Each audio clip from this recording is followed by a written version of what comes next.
Second question again, by selling an item for rupees 222. 222 ரூபாய்க்கு விற்கிறோம் selling price. அவ என்ன கொடுத்தான்? செல்லிங் பிரைஸ் கொடுத்தான். செல்லிங் பிரைஸ் 222 ரூபாய். A person incurs a loss. இப்ப லாஸ் வந்து 48 ரூபாய் கொடுத்தான். அப்ப அவனுக்கு லாஸ் வந்து 48. What is the percentage of loss incurred in the transaction? A percentage of loss.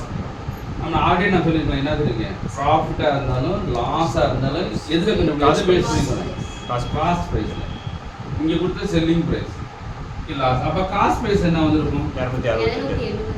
என்னடாங்க, selling பிரைஸையும் லாஸையும் add பண்ணா அது காஸ்ட் பிரைஸ். அப்ப என்ன வந்திருக்கும்? 272 plus 48 equal to rupees 270. அப்ப காஸ்ட் பிரைஸ் 270. அப்ப லாஸ் பர்சன்டேஜ் அப்படின்னா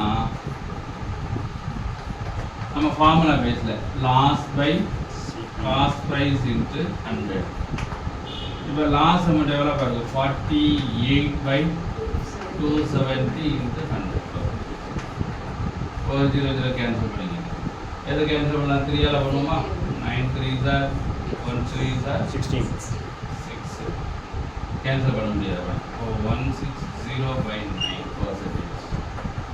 1 9s are 9 7 63 ரிமைனிங் 7/9. அப்ப 17 7/9%.